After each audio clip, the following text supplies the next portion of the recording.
Glenn Pack robbed 3 banks in 3 weeks, wearing the same sweatpants to each robbery. Then he posted photos on Facebook modeling those exact sweatpants, while holding stacks of cash. The FBI compared the Facebook pics to surveillance footage. Perfect match down to a bleach stain on the left knee. 20 years in federal prison for $10,000 and $0 spent on new pants. This actually happened. Glenn Pack was 23 in winter 2023, living in Detroit with strong opinions about banking security. He'd done research, extensive research, standing in bank lines, watching camera angles, timing security guard coffee breaks, taking mental notes like someone writing a doctoral thesis, except the only degree he'd earned was in federal felony charges.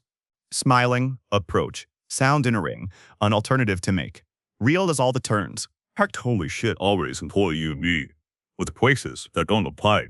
What I, the shadow plan ward and kicks out in the preface Clyde. Guy the bops all be a block of life stories that lean to be good. Walt Benkis dostila Mishoski. I totally. But it half a flysa. Came over out. Dradgit dams. Pack was methodical, professional. He made plans. He took notes. He approached bank robbery with the dedication most people reserve for legitimate careers. His robbery notes were formatted like corporate memos, with clear instructions and bullet points.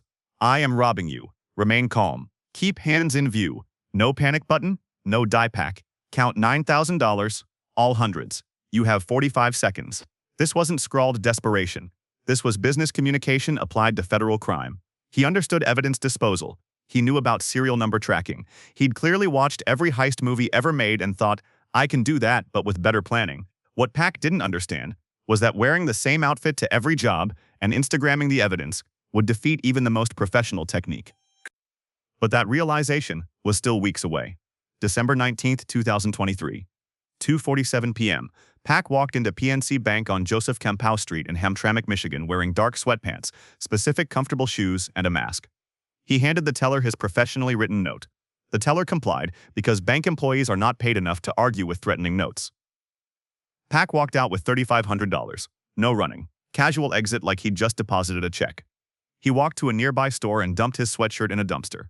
Smart. Evidence disposal. Operational awareness. Surveillance caught everything in HD quality that would make cinematographers jealous. The sweatshirt disposal, the distinctive sweatpants, the shoes, all documented perfectly. Police found the sweatshirt later. They also found a latent fingerprint on the robbery note. Michigan State Police matched it to Glenn Pack within days. 3 weeks later, Pack walked into Chase Bank on Kelly Road in Harper Woods. Same afternoon timing. Same professionally worded note with minor grammar edits like he was workshopping a manuscript. Same sweatpants. Same shoes. The exact outfit already being analyzed by multiple law enforcement agencies. Pack was developing a method, refining his technique, building consistency. Law enforcement calls this creating a pattern. Pack called it efficiency. He left with $3,800, his biggest take yet. 3 days after that, Pack hit PNC Bank on South Chrysler Drive in Hazel Park. Tregsh.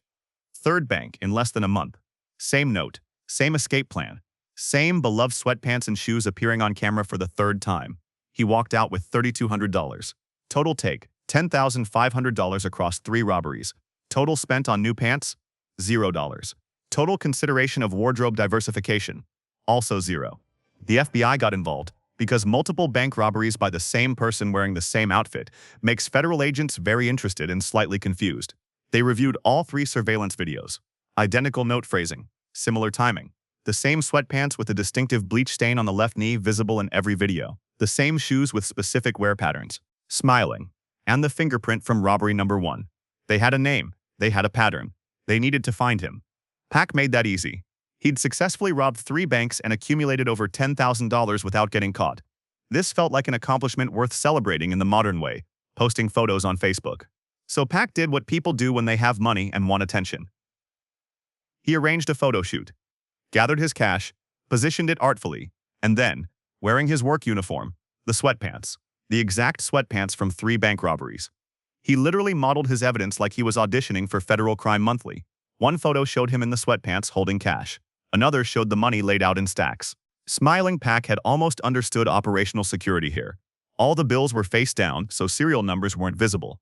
Someone had warned him about trackable serial numbers. Pack had listened carefully and solved that problem with impressive dedication. What he didn't consider was that wearing his robbery outfit to the photo shoot might also constitute evidence. He'd solved the wrong problem entirely. FBI agents monitoring Pak's social media saw the photos immediately. They compared the Facebook images to surveillance footage from all three robberies. The sweatpants matched perfectly. Same fabric pattern. Same bleach stain near the left knee. Same distinctive wear marks. The shoes matched. Pak had created his own lineup photo with better lighting and higher resolution than the security cameras. Suck. He'd done their job for them. Investigators now had everything wrapped in a bow. Pak had tied himself. Fingerprints from the first note. Surveillance footage showing identical clothing across three robberies.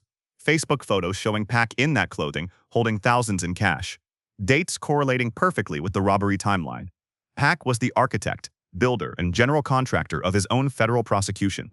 The only task remaining: arrest. Pak had left Michigan for West Virginia, approximately 400 miles away. Understanding that distance from crime scenes helps when avoiding arrest. What Pak didn't understand was that federal charges mean federal jurisdiction. The FBI doesn't stop at state borders and shrug.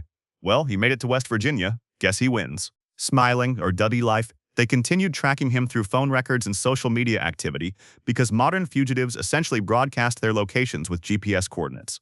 January 25, 2024. FBI agents arrested Glenn Pak in West Virginia. Less than 2 weeks on the run.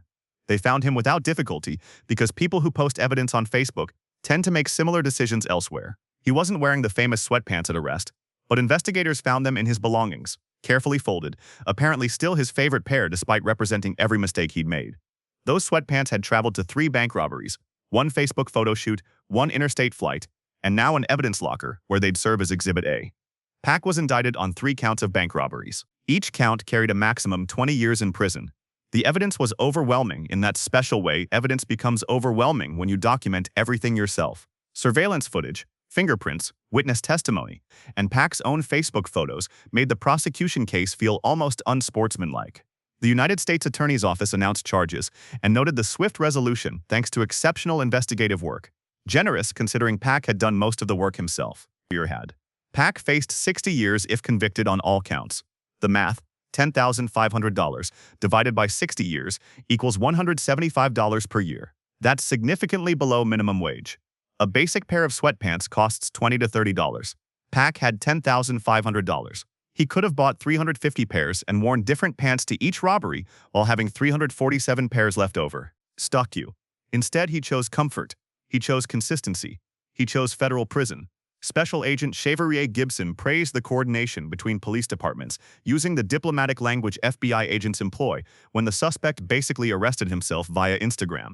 What Gibson didn't mention was that Pak's unique skill set of wearing the same pants to every robbery and posting the evidence had contributed significantly to his own apprehension.